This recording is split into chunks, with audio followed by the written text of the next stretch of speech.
telão em breve. Está ali um calendário. Creio que em breve estará ali a lição. Quantos sabem qual é a lição de hoje? O altar do holocausto. Amém? Vamos dar início então à lição de hoje, fazendo a leitura do nosso textuário, que se encontra em Hebreus, capítulo de número 10, versículo de número 22. Hebreus 10, versículo de número 22, que diz o seguinte: cheguemo-nos com verdadeiro coração e em inteira certeza de fé, tendo o coração purificado da má consciência e o corpo lavado com água limpa. Meus irmãos, a lição de hoje é a continuação de uma aula que foi ministrada muito bem pelo nosso co-pastor Wanderson Martins no sábado, que ele deu a parte inicial e, como é conhecido de todos, eu estarei hoje dando a parte final. Eu queria pedir a toda a igreja para estar lendo a verdade prática que se encontra no telão, por favor.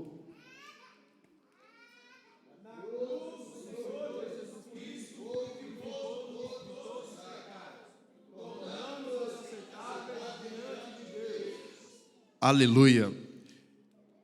Então nós vemos que na cruz do Calvário o Senhor pagou o preço por mim e por você, e nos permitiu experimentar de algo chamado a salvação. Mediante a Jesus Cristo nós nos tornamos aceitáveis diante de Deus. A leitura bíblica em classe já foi lida hoje, então não estaremos lendo. E vamos adentrar então na lição de hoje, a qual temos ali os nossos tópicos. Tópico de número 1, altar do holocausto.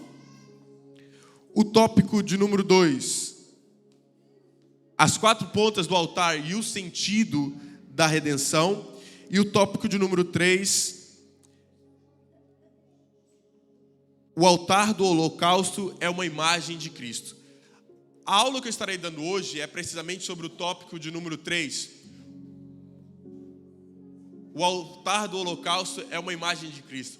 Porém, antes de adentrar na lição de hoje, eu quero estar recapitulando com a amada igreja os tópicos dados na lição passada, começando pelo o altar do holocausto.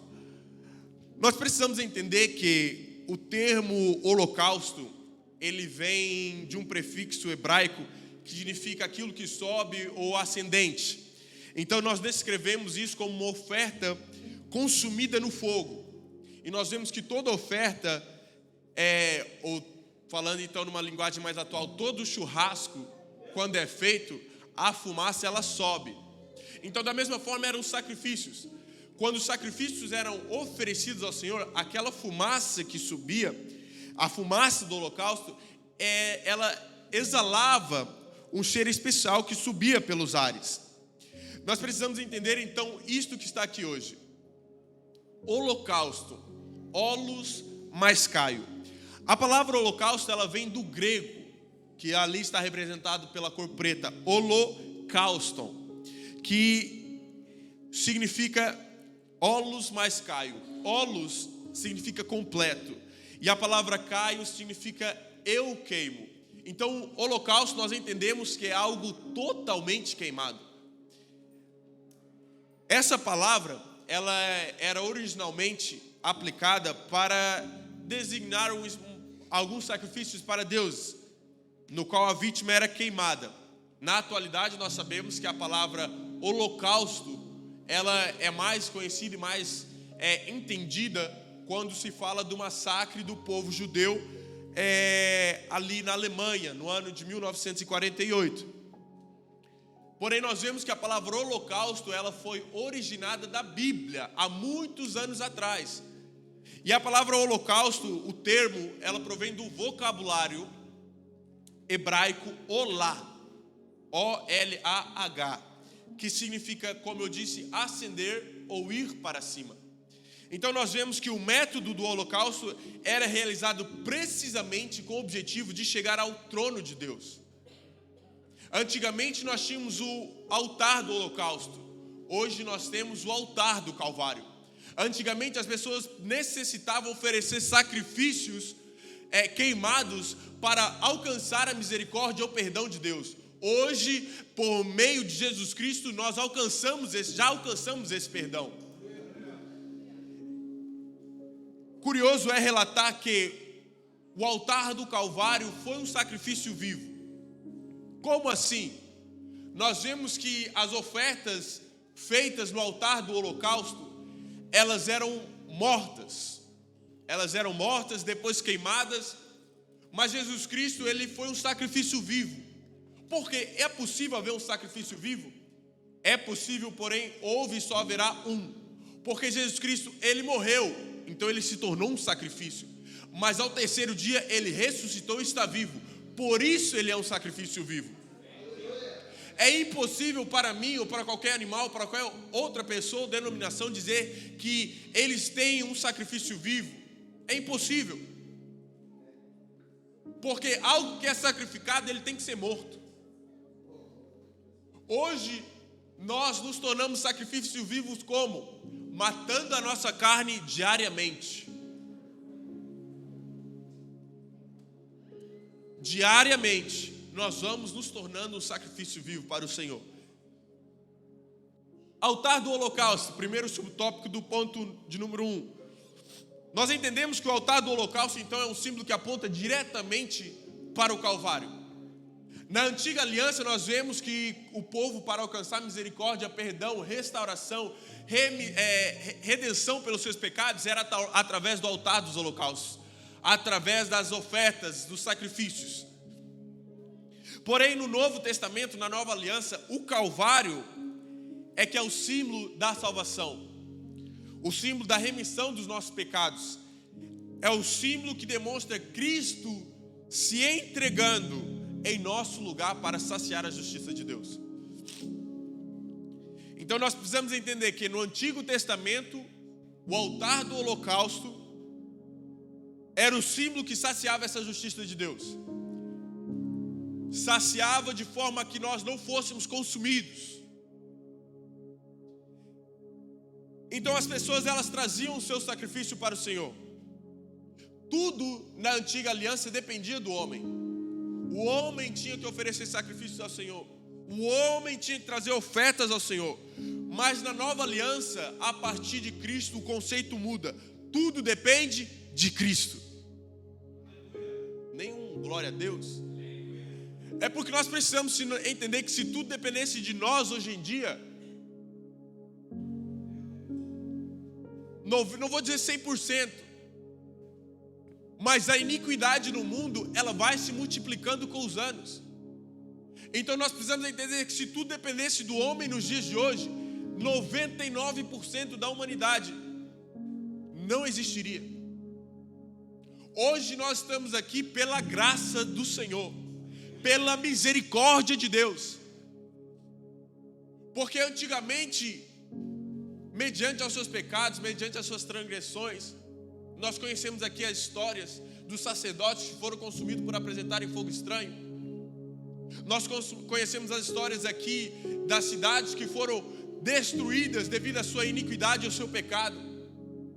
Nós conhecemos inúmeros relatos da Bíblia na Antiga Aliança, no Velho Testamento, a qual demonstram esse senso de justiça do Senhor, a qual Ele é um Deus justo, a qual Ele é um Deus santo que não tolera o pecado. Então nós precisamos entender que se tudo dependesse do homem nos dias de hoje, se tudo dependesse de nós nos dias de hoje, estaríamos, num bom português, feitos, assados ao bife. Nós precisamos entender que tudo depende de Cristo. E nós temos que ser gratos por esse sacrifício. E como eu disse, creio que aqui todos entendem de um bom churrasco. O altar do holocausto, trazendo para os dias de hoje, para simplificar, era como se fosse uma churrasqueira daquela época, onde as pessoas, elas traziam os bois, traziam as aves, traziam os cordeiros e sacrificavam ao Senhor. E tudo no Antigo Testamento tinha um porquê, tinha um motivo, tinha uma razão para aquilo estar acontecendo.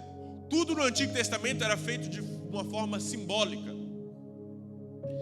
para que as pessoas, de uma forma mais prática, elas entendessem que cada sacrifício que era apresentado diante do altar, diante do Senhor, era para atender essa necessidade de pedir perdão pelos nossos pecados. Então, o objetivo do holocausto nada mais, nada menos era que literalmente oferecer esse sacrifício, e com o cheiro desse sacrifício, aquela fumaça subisse aos ares e chegasse no trono da glória. Subtópico de número 2, o modelo do altar e os seus materiais. Temos aqui representado o altar do holocausto. Esse altar, ele possuía um modelo, ele possuía uma arquitetura daquela época. Nós entendemos das lições anteriores de Levítico, das lições que estão sendo lecionadas nessa nova revista, o Tabernáculo, que tudo na Bíblia, no Antigo Testamento e no Novo, foi pensado ao mínimo detalhe. Nada foi feito por acaso, nenhuma vírgula está ali por acaso. Tudo foi pensado minuciosamente. Então, com isso eu já quero alertar, talvez até mesmo a quem esteja me ouvindo e me assistindo nessa noite, que é impossível, e eu vou repetir, é impossível que a Bíblia seja obra humana, como muitos têm aí, por aí dizem. Já foi feito um estudo que já foi determinado que é impossível que a mente humana tenha capacidade de inventar coisas como as que estão descritas na Bíblia. É impossível. Então nós entendemos que tudo foi criado, tudo foi ensinado ao mínimo detalhe por Deus, para nós vivermos segundo a sua vontade. Então Deus, ele deu as dimensões não somente do tabernáculo, mas de cada utensílio que seria utilizado. O altar do holocausto, ele media 2,25 metros de largura e de comprimento. Ele era um quadrado por 1,35 metros de altura. Ele era todo feito de bronze, e debaixo dele havia um lugar onde era possível acender o fogo para queimar os sacrifícios. Então, nós entendemos que isso são coisas básicas de serem entendidas. O altar do holocausto, como eu disse, o holocausto é algo que é queimado. Então nós entendemos que ali as coisas pegam fogo. Isso já entendemos, isso é o básico de compreensão. Mas ele não indica somente isso. Ele indica também certas coisas diferentes. Ele aponta para a obra de Cristo.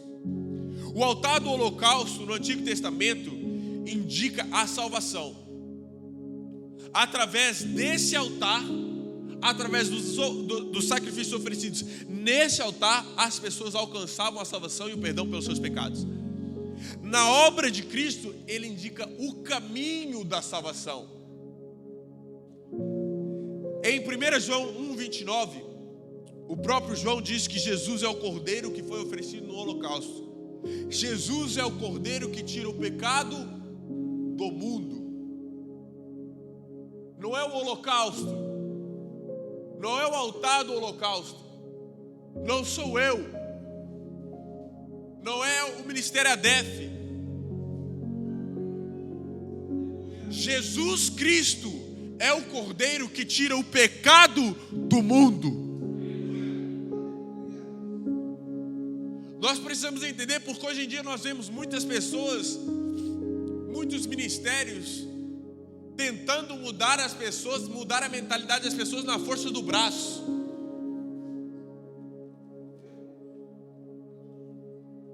Na força do domínio. Existe uma grande diferença entre a mudança ser genuína e a mudança ser simplesmente estética.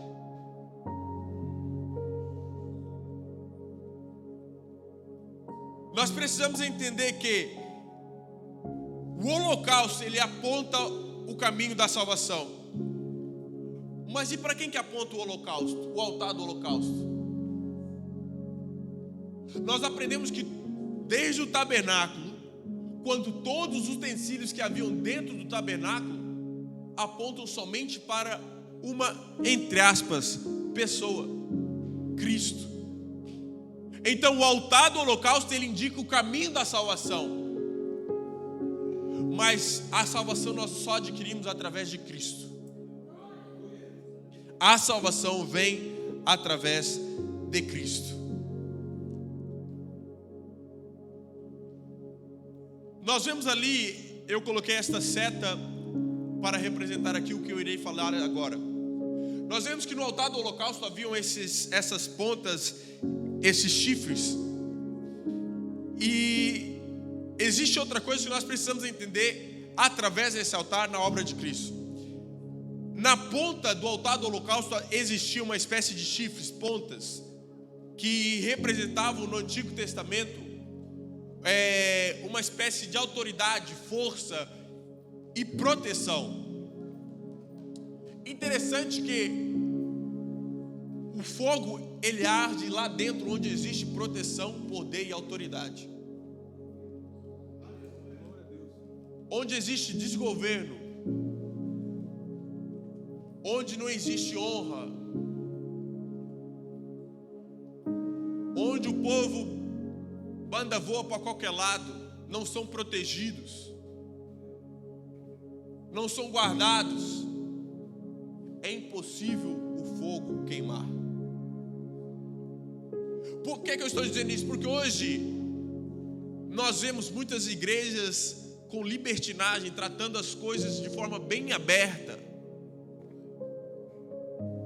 Os pastores que não se preocupam com ovelhas.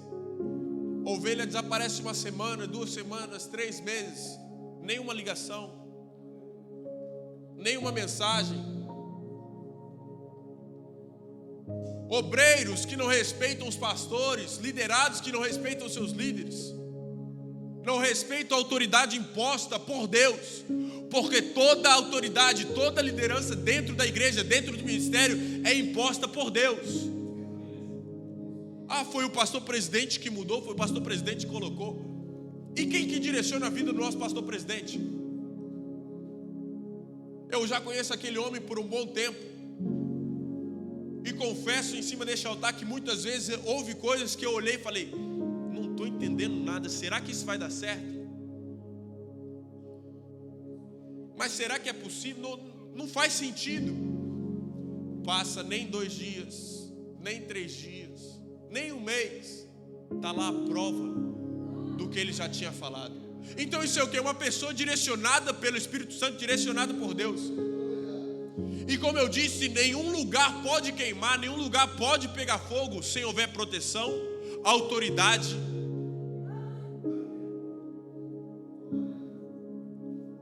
Nós precisamos entender que para o fogo de Deus descer sobre as nossas vidas, o pastor, os líderes precisam proteger os seus liderados. Os liderados precisam respeitar e honrar e respeitar a autoridade que está imposta sobre a vida deles.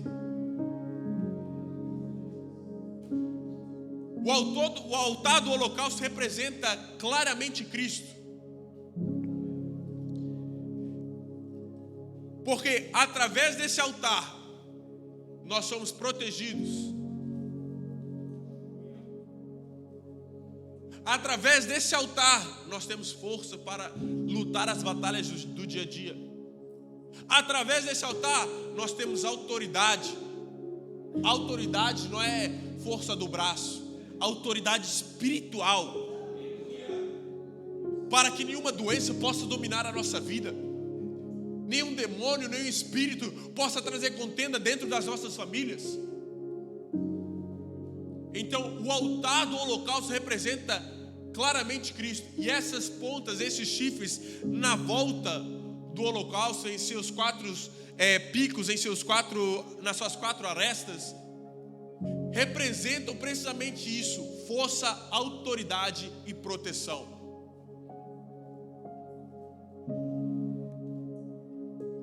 Então, eu queria convidar a amada igreja para estar lendo a síntese do tópico número 1, que está ali no telão, no 3. 1, 2, 3.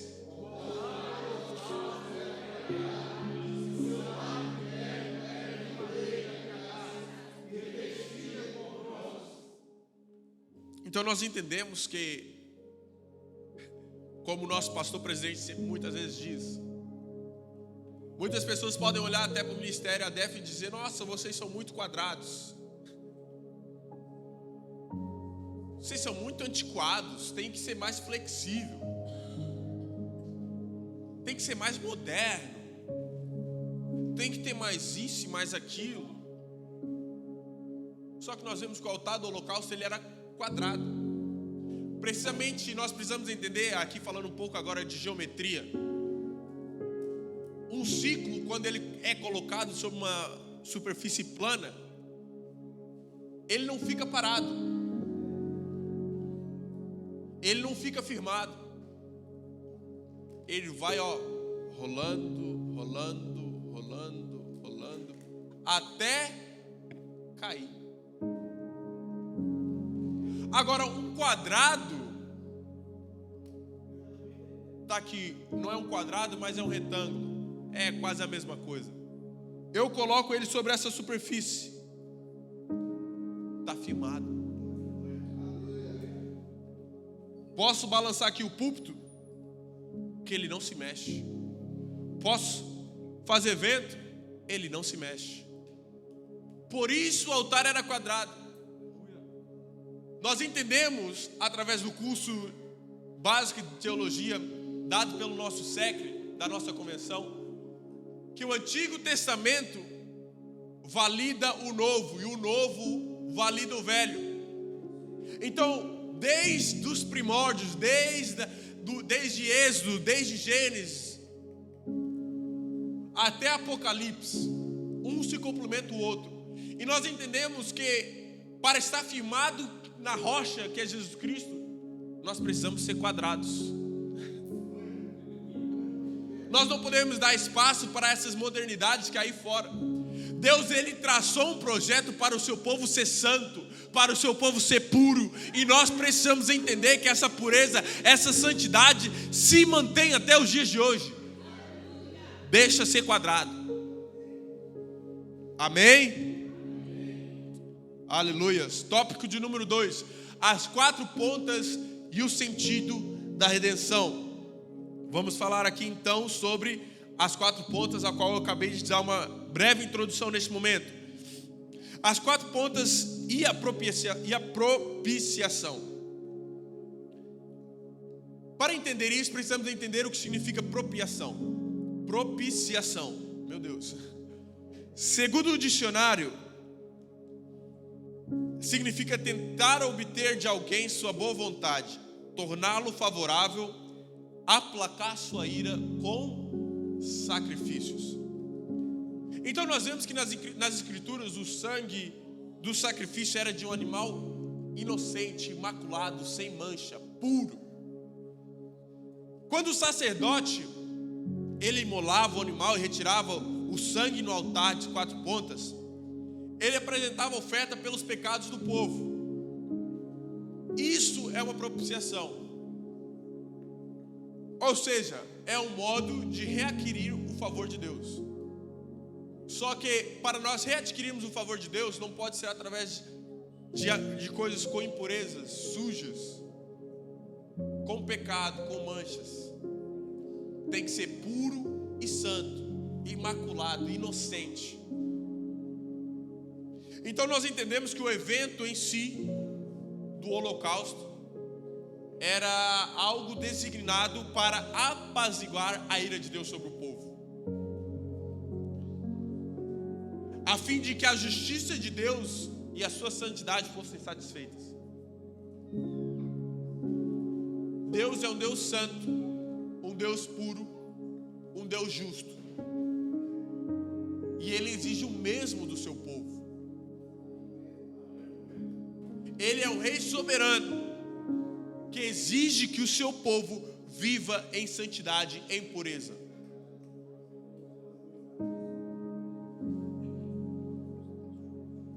As 4 pontas e a substituição. Levítico 16 fala muito sobre o sentido de substituição. Em Levítico narra que o sumo sacerdote Arão colocava as mãos sobre a cabeça do animal para sacrificá-lo. E como eu disse, o animal deveria ser macho, sem defeito. O sumo sacerdote confessava os pecados e as faltas do pecador arrependido. E a partir da oferta que era apresentada no altar dos holocaustos, com as 4 pontas, a oferta tomava o lugar do pecador. Só que no Calvário nós vemos que, e na atualidade, Cristo já tomou o lugar meu e seu de pecadores.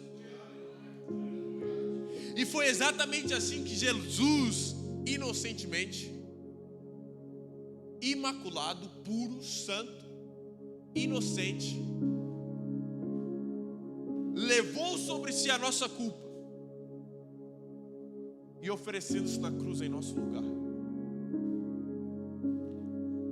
Então nós precisamos entender que na pessoa de Jesus Cristo, a nossa sentença, a nossa pena foi totalmente paga, cumprida.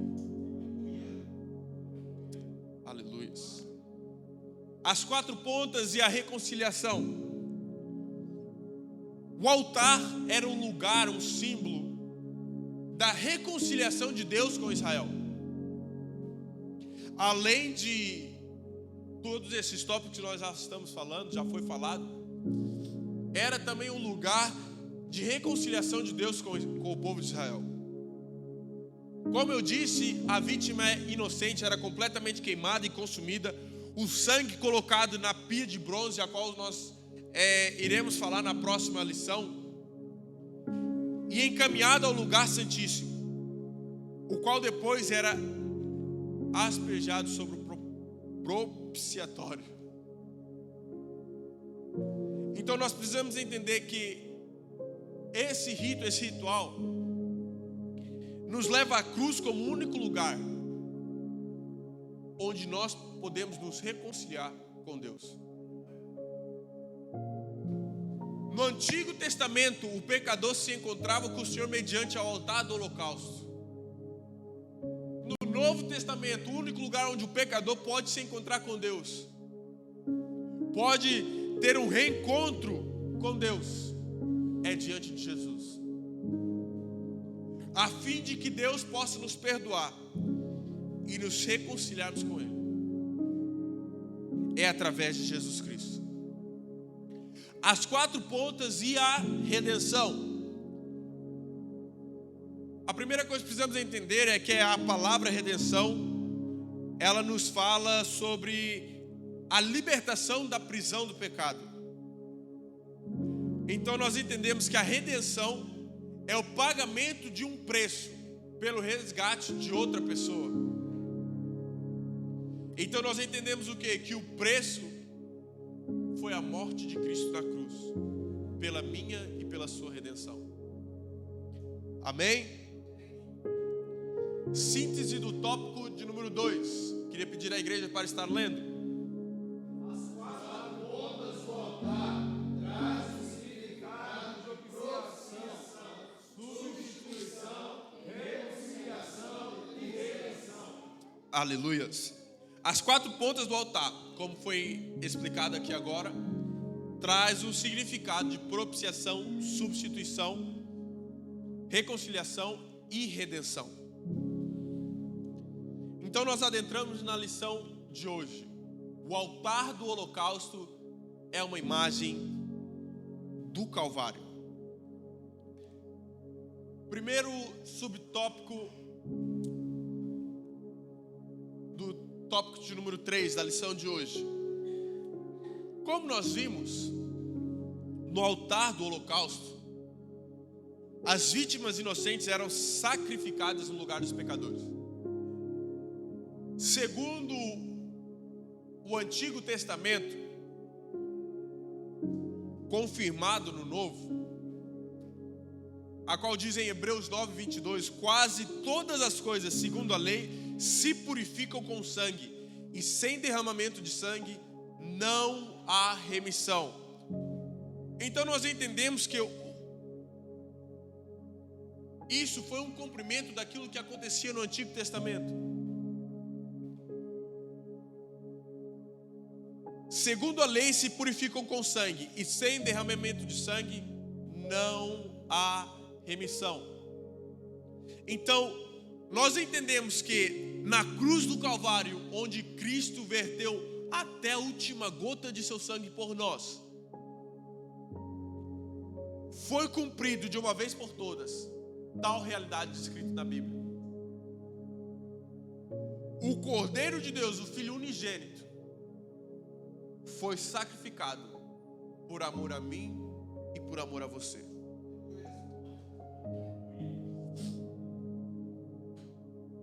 Então nós entendemos que o altar do holocausto é um símbolo da redenção na velha aliança. E o altar do Calvário é o símbolo dessa mesma redenção na nova aliança. Em João 3,16 diz: porque Deus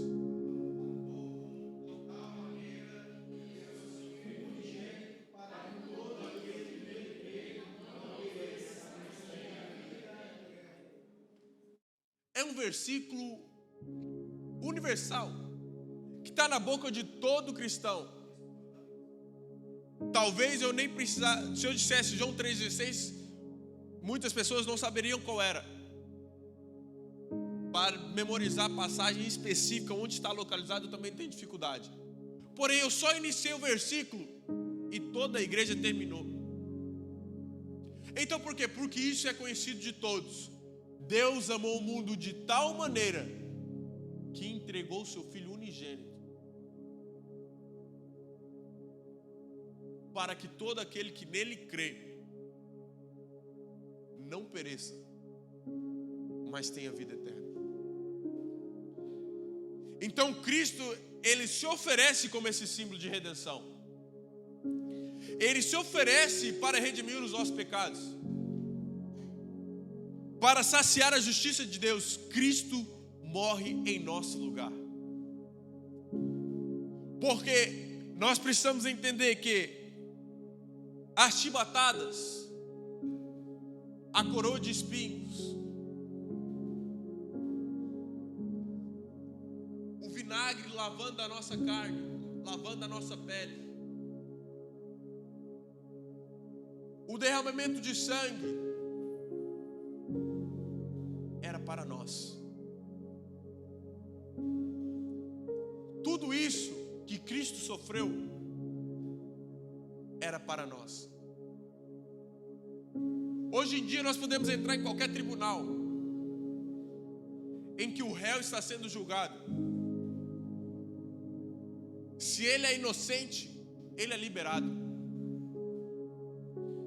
Se ele é declarado culpado, ele paga a sua sentença. Mas Cristo não era culpado de nada. Cristo morreu inocentemente. Por quê? Por amor a mim e a você. Cristo morreu sem ter pecado nenhuma vez. Cristo morreu sem impurezas. Ele morreu santo.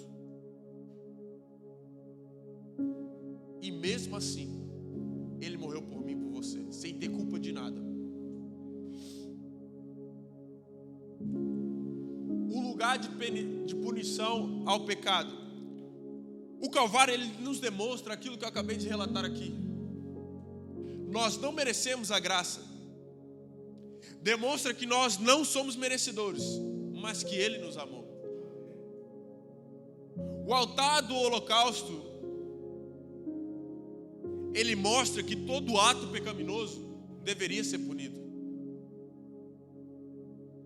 Que a santidade e a justiça de Deus, ele não deixa o pecado passar batido. Ah, não, vou fazer vista grossa. Ah, não, vou fazer um pecado pequeno. Na justiça de Deus, ela é a mesma moeda para ambas as balanças. Não existe pecado pequeno nem pecado grande. No dia que eu roubo uma caneta, eu sou um ladrão. No dia que eu roubo um banco, eu sou ladrão do mesmo jeito.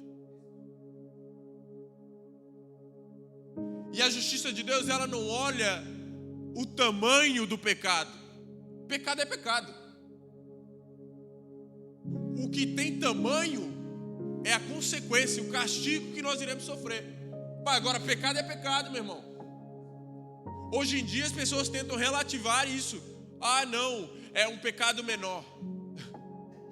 Ah, não, é um pecadinho. Ah, não, é um pecadão. Pecado é pecado. Não tem meio termo. Não tem pecadinho. Pecado é pecado. E quanto mais nós entendemos que pecado é pecado, mais nós precisamos ser santos. Porque entendemos que na Bíblia já diz isso. Até mesmo na questão falando aqui do adultério. No Antigo Testamento tinha que ser apanhado em ato flagrante. No Novo Testamento, somente aquele que cobiçar no seu pensamento já pecou. Já pecou. Por que é que nós temos que tornar mais santos com os nossos olhares?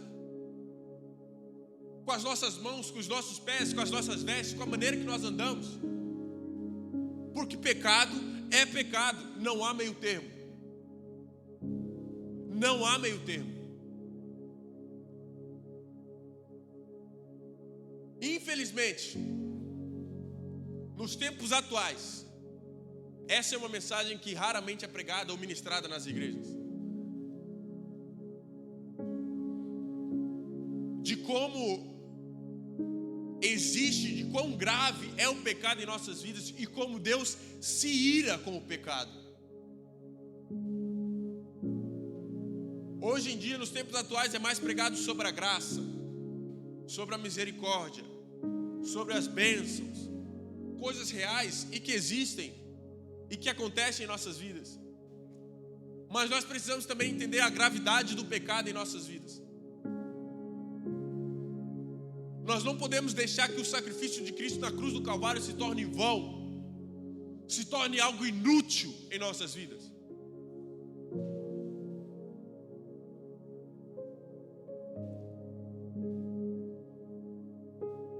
O Calvário foi o lugar da punição do pecado de toda a humanidade. Na cruz do Calvário, Jesus, Deus, nos libertou do pecado. Ele pagou o preço de todos os nossos pecados. E nos proveu algo que nós não somos merecedores. A salvação. Cristo pagou o preço por todos os nossos pecados. Por que é que nós insistimos em pecar? Cristo verteu todo o seu sangue, pagou, liquidou a nossa conta. Por que é que nós insistimos em pecar?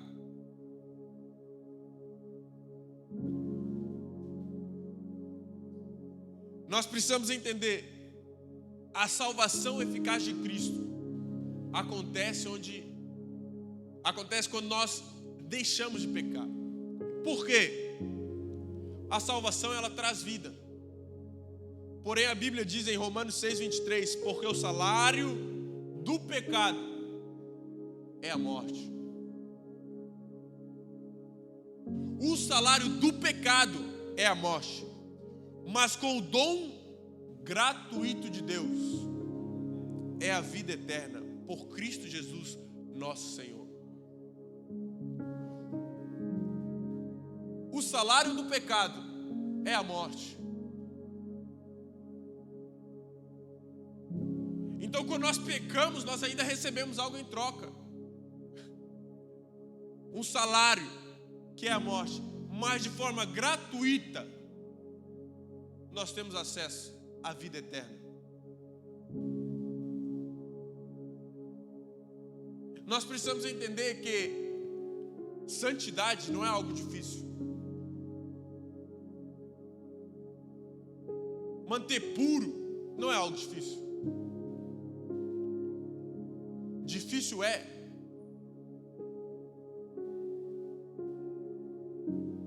permanecer no pecado.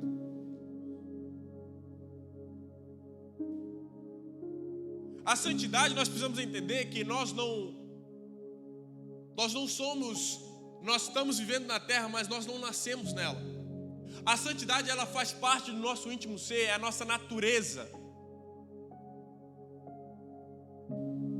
O pecado não. Então nós precisamos entender que nós somos santos, porque nosso Deus é santo. Nós precisamos entender que a punição que Cristo recebe, quando Ele vai até o Calvário, que é algo terrível, agoniante. Eu já tive aqui a oportunidade de estar ministrando a aula sobre o Jesus, o holocausto perfeito, ao qual nós vemos a maneira que era feito o chicote, que eram dadas as chibatadas. Não era um chicote normal, igual do filme recente que saiu nos cinemas, do Indiana Jones.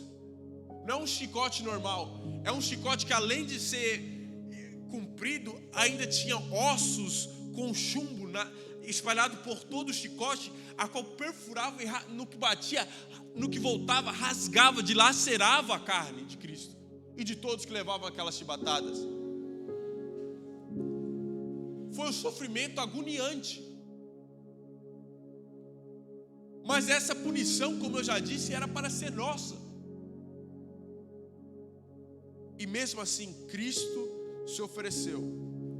Porque da mesma maneira que todo cordeiro era oferecido no altar do holocausto, Cristo se fez um cordeiro vivo e se entregou no altar do Calvário por amor a mim, por amor a você.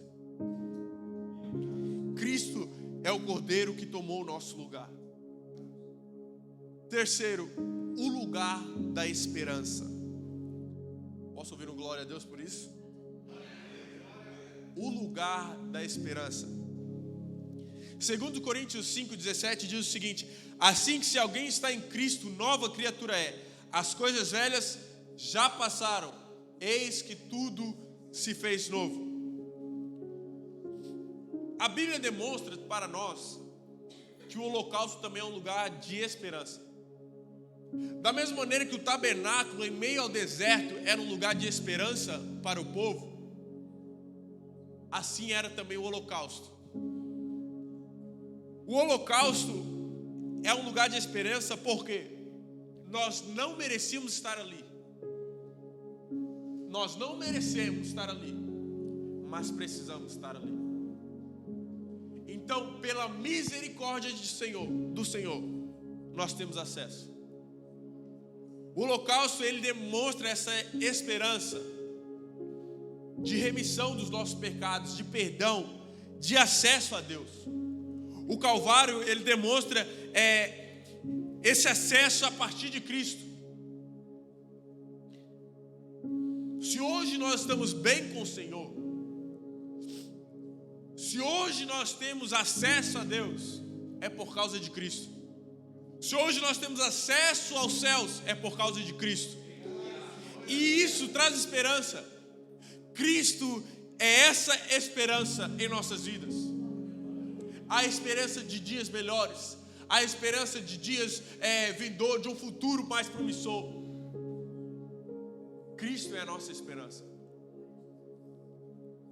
Então, o holocausto, ele tem um símbolo de resgate, perdão dos nossos pecados, restauração.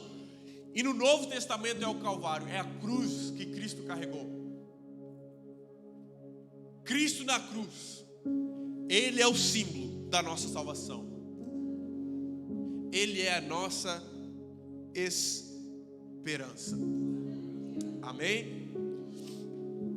Assim eu termino a aula de hoje, a lição de número 8, a qual já foi falada aqui, o altar do holocausto. Estive ministrando a parte final. A parte inicial foi ministrada pelo nosso co-pastor Vandes Martins. E no próximo sábado, nós temos a nossa lição de número 9, a qual nós estaremos falando dos utensílios, do utensílio a pia de bronze. Já foi falado aqui pelo nosso pastor Romeu Ramos. Sábado, às 18 horas, estaremos aqui esperando por você.